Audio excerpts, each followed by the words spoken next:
ഇവിടെ ആദ്യമായിട്ടൊരു കാഴ്ച പപ്പയ്ക്കയുടെ അവസ്ഥയാണ് കേട്ടോ കാണുന്നത്. ഒരു ക്രിക്കറ്റ് ബോളിൻ്റെന്നും കുറച്ചുകൂടി വലിപ്പം മാത്രമേ ഉണ്ടായിരുന്നുള്ളൂ. നല്ല ഒരു കളറ് വന്നിട്ടുണ്ടായിരുന്നില്ല. അപ്പോൾ ആദ്യമായിട്ടായതുകൊണ്ട് തന്നെ മധുരം ഉണ്ടോ ഇല്ലേ എന്നൊക്കെ അറിയാനുള്ള ഒരു ആകാംക്ഷ കൊണ്ട് കട്ട് ചെയ്ത് നോക്കിയതാണ്. കട്ട് ചെയ്തപ്പോൾ ഇതിനകം അത്യാവശ്യം നല്ല രീതിയിൽ പഴുത്തിട്ടുണ്ട്.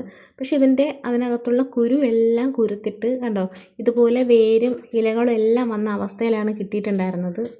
ചെറിയൊരു പീസ് പോലും അതിൽ നിന്നെടുത്ത് കഴിക്കാൻ കിട്ടിയിട്ടുണ്ടായിരുന്നില്ല. മൊത്തം ഇതുപോലെ നാശമായിപ്പോയി. ഇതിങ്ങനെ വലിച്ചെടുക്കുമ്പോൾ വേരിങ്ങനെ പറഞ്ഞു വരുന്നുണ്ടായിരുന്നു. അത്രത്തോളം വേരിറങ്ങിയിട്ടുണ്ടായിരുന്നു ഇതിൽ. അപ്പോൾ മഴ സീസണൊക്കെ ആകുമ്പോൾ ചക്കക്കുരുവൊക്കെ ഇതുപോലെ കുരുത്തിരിക്കുമല്ലോ, അതുപോലെ കുരുപ്പ് വന്നതായിരിക്കാം എന്നാണ് ഞാൻ ആദ്യം വിചാരിച്ചത്. അപ്പോൾ അതുകൊണ്ട് തന്നെ ഇതിനേക്കാളും കുറച്ചുകൂടി വിളവ് കുറഞ്ഞതെടുത്ത് കട്ട് ചെയ്ത് നോക്കാമെന്ന് വിചാരിച്ചു. അതുകൊണ്ട് തന്നെ ഇതിനേക്കാളും കുറച്ചുകൂടെ വിളവ് കുറഞ്ഞതെടുത്തിട്ട് കട്ട് ചെയ്ത് നോക്കാമെന്ന് വിചാരിച്ചു. അങ്ങനെ ഒരെണ്ണം എടുത്തുകൊണ്ടൊന്ന് കട്ട് ചെയ്ത് നോക്കിയപ്പോൾ വീണ്ടും ഞാൻ ഞെട്ടി. ഇതിനെ കാണുമ്പോൾ പച്ച പോലെ ഇരിക്കുമെന്നുണ്ടെങ്കിൽ അതൊക്കെ നന്നായിട്ട് പഴുത്തിട്ട് മറ്റേതിൻ്റെ അത്ര ഇല്ലെന്നുണ്ടെങ്കിലും ഇതിൻ്റെയും കുരുവെല്ലാം കുരുത്തിട്ടിരിക്കുകയാണ്.